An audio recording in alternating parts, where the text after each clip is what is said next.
Most of you know and understand my utter disdain for the slop that is Classroom of the Elite. It was my first ever video and I pretty much sum everything up there. It's dumb, the actual smart moments are actually stupid, it's edgy for no reason, it has no merit to it. But this video isn't about why I hate it, I've already done that. Since I first watched the show, watched it again to make the video, a third time while editing it, and a fourth time just because, one question in particular stuck out to me. It has plagued me and keeps me perpetually on my toes. Am I really the dumb one? What does this mean? Am I missing something? Those are all questions that keep me up at night due to this one scene. This scene isn't the classic stupid. It's not some guy being blatantly lied to. What I said was, I love you, Naruto. It's not some girl being tricked by something that is too obviously a trap. It actually comes early on. The scene in question is Classroom of the Elite, Season 1, Episode 1, 16 minutes at 11 seconds. Take a look.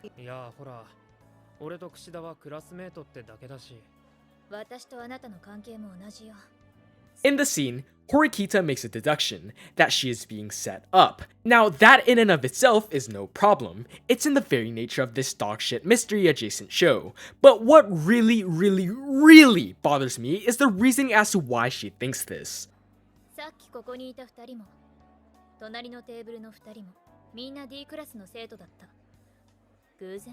That's it. This scene has bothered me for such an unbelievable amount of time. I've asked all of my friends, I've come up with theories of my own, I've asked my own dad, who actually surprisingly had something of value to say here. But this scene has made me question my sanity. It gaslit me, it manipulated me better than anything Aya has ever done. This is either the stupidest scene in all of anime, or I am the single stupidest person in all of YouTube. So in this video, we will be finding out which it is. I'll be breaking down the scene, finding all of its hidden meanings, and hopefully it is a show that is just dumb. So as always, like and subscribe. It helps a lot and it might slightly alleviate this mental anguish I've gone through directly caused by this scene. And also, thank you for watching. So first, I want to talk about why this scene in particular has put me through such torment. I mean, surely there are other scenes in the show that are stupid, so many scenes that I could maybe even fill a whole 32-minute and 24-second long video on it. Just maybe. But the reason this show has confused me so much is because of its complete lack of logic.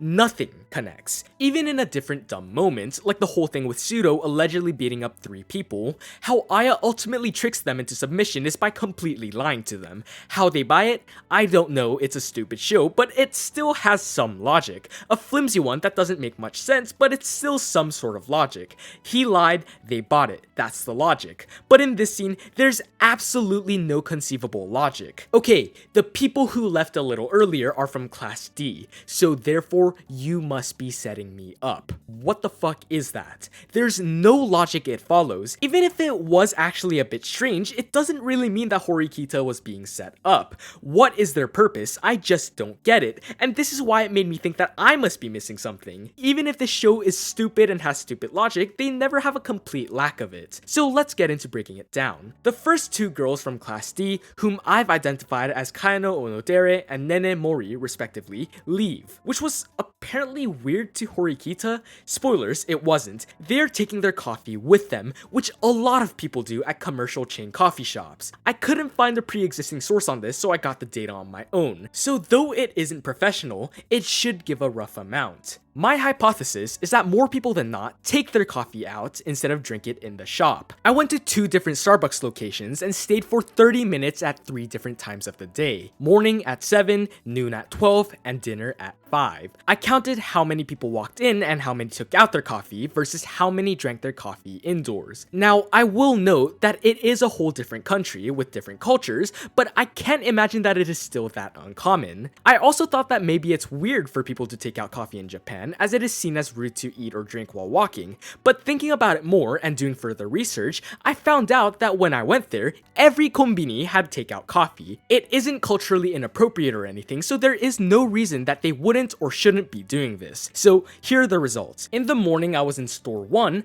I saw 40 people walk in and 33 people walk out with their coffees. In the second store, 22 out of 28 people took it with them. And here's the rest of the data. So, My findings are that an average of 74.9% of people took out their coffees in the first store, and that 84.5% did in the second. All that to say the obvious. It isn't weird to take coffee out, and Horikita is a fucking idiot. So their behaviors weren't weird at all. We see some of them take their coffees with them, which is not weird. It's actually makes them somewhat less weird, that's what the data says at least, but still, she's being set up. What is the connection? Maybe the point is that it is too fast for them to be leaving, time-wise, not that they left without a point, because she does say that they could only have been in the cafe for a few minutes, but that instantly makes zero sense too, because the whole point of going to a coffee shop is to get coffee. Maybe she specifically uses it as a social time, but people are different, and you can just as easily go somewhere else. Also, let's think for a moment. What the hell is their point? What changes if they aren't there? It's not like those 4 girls in particular need to be there for Horikita and Kushida to be there. Maybe to save a seat? But then why do you need 2 different tables? It just doesn't make sense. I think the most probable cause is that Kushida was originally with one of the 2 groups of girls, making it seem more natural that she is there to begin with. This is made even more natural due to the fact that Kushida, Mei, and Kokoro do already seem to be pretty close. Mei and Kokoro are the other 2 girls, which are first shown sitting in the background in this scene. That makes some sense, even though she definitely is allowed to just go by herself without seeming weird, but that still leaves the question, why 2? Why did there need to be 2 different sets of girls that were separately hanging out? Even if one of them did serve a purpose, the other didn't, and because Horikita mentions both of them, she deems that both of them are an important part of the plan. And since she is correct in the end, using those 2 as a part of her reasoning, she must be correct here. This is, after all, her introduction as a smart character. The other problem with that theory is that we didn't see Kushida with any of them. We didn't see her with Mei and Kokoro in this shot in the background, nor when they left. And also, Kushida literally says that she is there alone, making the possible lie of her naturally blending in by being with friends completely moot. And if she was lying about being there alone and expects Horikita to buy it, then why have them there in the first place? Not to mention, Kaino and Nene are already on their way out by the time Horikita and Aya walk in. They don't seem like they were even in on the plan. Mei and Kokoro do stay there a little bit longer, and since we've already sort of ruled out Kaino and Nene having anything to do with the plan, it must be them doing something in the small window where they get there and sit. But wait, just when I thought I was making some progress, I have to check the wiki where it says in the summary for episode 1, Kiyotaka brings Suzune to a cafe where only girls meet, having secretly arranged for Kikyo and 4 other classmates to be there, but Suzune sees through the plan and leaves. So what the hell is their point? Nothing, and I mean nothing, changes in their absence, making the whole setup not work. Another thing that irks me is this line right here. What does he mean? What is about to happen? What is the plan? Why would it make you sick? What sick things are you planning? Turns out, of course, that what they are planning isn't too crazy. And because of that odd inconsistency, I thought that it may be a poor translation. It happens a lot. Things get lost in translation. So I looked up the dub to make sure things are pretty consistent with the sub, which it is. Then I got to translating the lines on my own. I'm not fluent, but I know a decent amount of Japanese, enough to understand everything they are saying in that dialogue. That line, turns out, is a perfect translation. But maybe the deduction part isn't. Let's check that out. Turns out, those are also pretty good translations. The only part that's a little bit different is when Aya confesses, saying in the sub, "I'm sorry, we set you up." In Japanese, in his cool voice, he says, 悪い、ちょっと寝ました. A direct translation is that he laid some groundwork, made some arrangements beforehand, but even that still ends up meaning the same thing. But Ayano Koji admitting that he laid some groundwork directly implies that the girls were indeed a part of his plan, which still doesn't make any sense. So the translations are fine, but there's still no strand that connects these facts. She's making some insane logical jumps. It's as if I went to a coffee shop with a friend, saw a clown there, and called him out for setting me up, as it's weird to see a clown in a coffee shop. Sure, it's weird that there's a clown there, but it doesn't mean that my friend did anything. Same thing with the girls. Let's just suspend all disbelief and say that it is indeed weird that they left. We obviously know that in actuality, it is more normal for them to take the coffees with them than to stay with it, but again, suspending all disbelief. So, now what? Sure, it's weird that they are leaving so soon, but it doesn't mean jack shit. So I just don't get it. I've deemed that there is actually zero logic here. And my question is,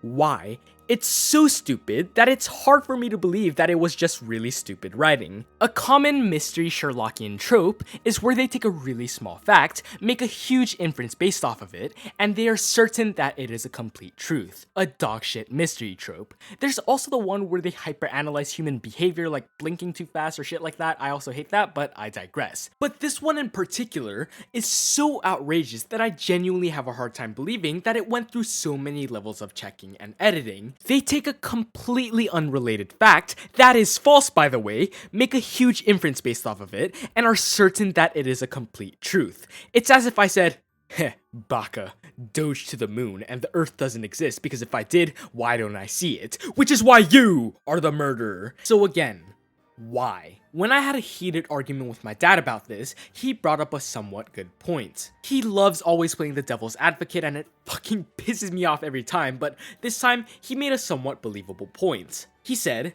what if she is supposed to be shown as stupid here? Show that she is stupid and make a lapse in judgment to show growth later on. Sounds good, right? She does indeed grow later on according to the show. Sadly, this doesn't cut it either. Listen to how the music changes when she starts talking. You and I came straight here immediately after class ended. We came in, and then they left, though they couldn't have been here for longer than a couple of minutes. Yup, it's just like the Death Note music when something smart happens. This is supposed to be a scene where she says something smart. This is a scene where we are first introduced to her intellect. And besides, she got the right answer, further solidifying my point. If she was supposed to be stupid, she'd get the wrong answer. And you know, listen to it again. The music is shockingly similar to Light's theme. You all know it, it sounds like the same instrument, and that got me thinking again. Maybe this whole show is a parody. You know, super self-aware in the fact that it is stupid and making a joke out of it. Parodying something like Death Note, it is stupid enough where this may be the case, probably not, they take themselves too obviously seriously, but then again, maybe? This scene not only makes Horikita look like a dumbass for making that horrible deduction, but it also makes Kushida and Aya look stupid as well. They made the plan to begin with, and what were their goals? I have no clue either. Here, I'll give it one last try. Let's go the complete polar opposite route. What if this was because Aya was too smart?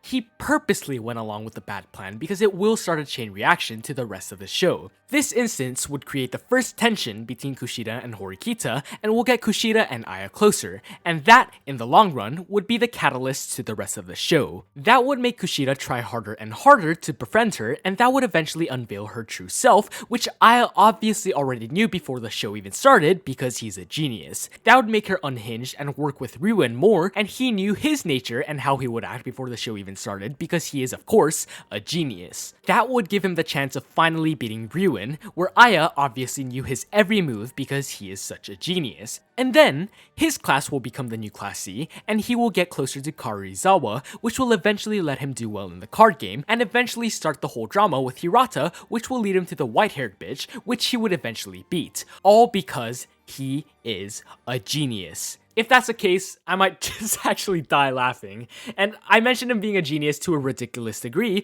but I think it seriously is one of the biggest problems in the show. Aya, Hori, and everyone smart isn't actually smart. They have hacks, they have magic. There isn't really ever any good logic to the shit they do, it just happens to work out because they have magic. Now, the people who made this obviously think that the characters are genuinely smart, but their only move is to give Aya mind control and magic in general with the excuse of, oh, he's just smart, trust me bro. But sadly, to everyone with a brain, that wouldn't fly. In mystery and mystery adjacent genres, the thing that makes the character smart isn't the conclusion they make, it is how they get to that conjecture. That is why this show is so faulty. Sure, Aya is shown doing smart things, but it is never explained. We see the conclusions, but the process is shit. And this scene just highlights that perfectly. What was supposed to be Horikita's smart intro moment, conversely becomes a stupid moment that I just spent a long time making fun of. So yeah, this scene was stupid. I genuinely tried everything to prove that I was wrong and that there is indeed something I was missing, but after looking at the same 30-second clip for hours and analyzing every frame and word,